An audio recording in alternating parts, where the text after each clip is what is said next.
ഒരാളിലേക്ക് മാത്രം നമ്മുടെ ലോകം ചുരുങ്ങിപ്പോവുക എന്നുള്ളത് വളരെ ഭീകരമായിട്ടുള്ളൊരവസ്ഥയാണ്.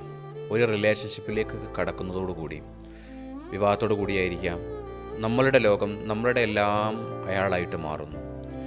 ഒരു കുറ്റിയിൽ കെട്ടിയ പശുവിനെ പോലെ അതിന് ചുറ്റും കറങ്ങുന്നു. അയാളെന്ന് പറയുന്ന ഒരു ലോകം മാത്രം. അതുവരെ വളരെ ആക്റ്റീവായിരുന്ന ഒരാളായിരിക്കാം, സ്വന്തമായ ഒരുപാട് കാര്യങ്ങൾ ക്രിയേറ്റീവായിട്ടൊക്കെ ചെയ്തിരുന്ന ഒരാളാണ്. പിന്നീടെല്ലാം മാറ്റിവെച്ചുകൊണ്ട് ഈ വ്യക്തി എന്നുള്ളത് മാത്രമായിട്ട് മാറുന്നു.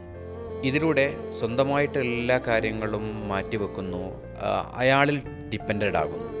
ഇതുപോലെ മറ്റേയാളും തിരിച്ച് ഇങ്ങോട്ടും ചെയ്യണം, ഇങ്ങോട്ടും ഇതുപോലെ അറ്റാച്ച്ഡ് ആവണം എന്നുള്ള ഒരു നിർബന്ധം കാണിക്കുന്നതോട് കൂടിയിട്ട് അപ്പുറത്തുള്ള ആൾക്ക് ഇത് വലിയ ഇറിറ്റേഷൻ ആകുന്നു. റിലേഷൻഷിപ്പിനെ സാരമായി ബാധിക്കുന്ന ഒരു പ്രശ്നമാണിത്. ഒരുപക്ഷെ അയാൾ ഇഷ്ടപ്പെട്ടിരുന്ന ഒരു വ്യക്തി ഉണ്ടായിരുന്നു, ആ വ്യക്തി പാടേ മാറിപ്പോയിട്ടുണ്ട്. ഇദ്ദേഹത്തിൽ ഡിപ്പെൻഡ് ആയതോട് കൂടിയിട്ട് ആ വ്യക്തിയുടെ എല്ലാ ഗുണങ്ങളും മാറി മറ്റൊരാളായി മാറിയതോട് കൂടിയിട്ട് ഇത് മറ്റേ വ്യക്തിയെ അക്സെപ്റ്റ് ചെയ്യാനും പ്രയാസമായി മാറുന്നു. ഇങ്ങനെ ഒരാളിലേക്ക് മാത്രം ഒതുങ്ങി നമ്മുടെ ലോകം ചുരുങ്ങാതിരിക്കുക.